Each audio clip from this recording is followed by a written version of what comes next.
Pour les riverains du secteur rocade de Zéphyr à Cayenne, le calme n'est plus qu'un lointain souvenir. Dans ce quartier, en effet, depuis près de 2 mois, des milliers de migrants majoritairement d'origine haïtienne affluent pour être enregistrés par la SPADA, la structure de premier accueil pour demandeurs d'asile à la Croix-Rouge. Le conflit armé dans leur pays leur permet en effet de prétendre à la protection subsidiaire délivrée par la France. En conséquence, de jour comme de nuit, du dimanche au vendredi, ils campent avec les nuisances que cela suppose, témoignent des riverains. La voie privée régulièrement envahie et le long de laquelle se situe la Croix-Rouge mène à une église, une résidence, des bureaux et un service médical. Le groupe Rainbow Santé et la Croix-Rouge ont fait un courrier conjoint à la préfecture pour demander la régulation du flux de ces personnes, assurer l'hygiène et la sécurité de ces demandeurs, des patients comme des familles. Les réponses qui tardent à venir mettent chaque jour en exergue le manque d'organisation de l'accueil des demandeurs d'asile et autres migrants sur notre territoire.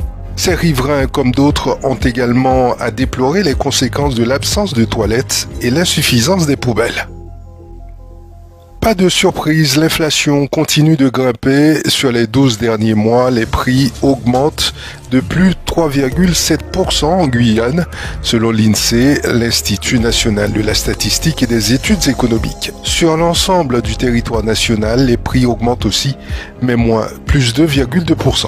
Les prix de l'énergie connaissent une croissance particulièrement élevée sur le territoire, avec une augmentation de plus 13,1%, soit 3 fois plus qu'au niveau national, plus 4,8% sur un an. Les prix de l'alimentation croissent aussi plus fortement en Guyane, plus 3,9% que pour l'ensemble de la France, plus 0,8%. Les prix des produits dits manufacturés sont relativement stables, en revanche, avec une légère augmentation de plus 0,3%. Le président américain Joe Biden a expliqué mercredi soir à ses compatriotes dans une allocution télévisée empreinte de gravité avoir pris la décision choc de renoncer à briguer un second mandat pour sauver la démocratie et laisser la place à des voix plus jeunes. L'octogénaire a fini par céder dimanche à des semaines de pression et d'inquiétude sur son âge et son acuité mentale, provoquant un coup de tonnerre dans la campagne pour la présidentielle de novembre.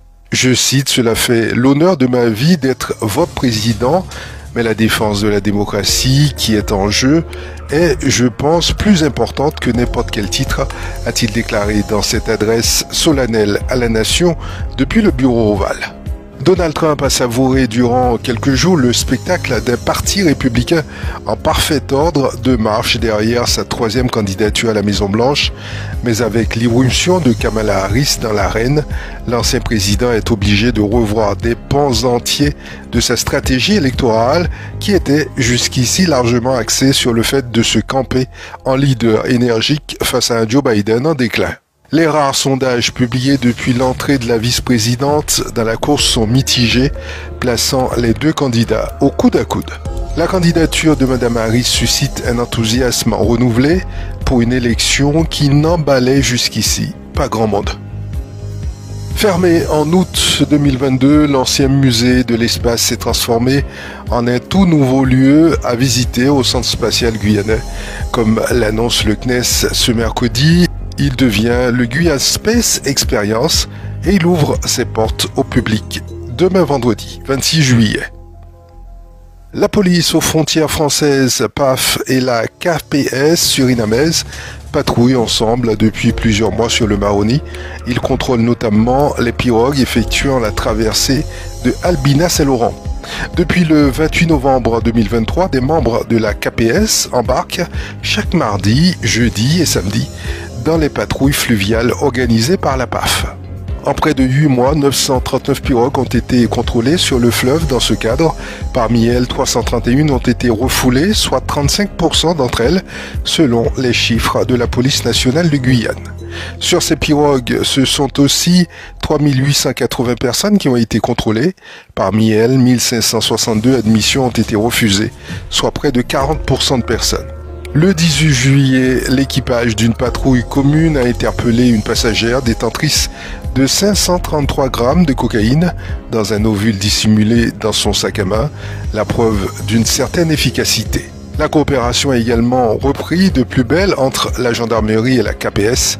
Ils mènent des patrouilles ensemble dans les rues d'Albina et de Saint-Laurent depuis janvier 2024.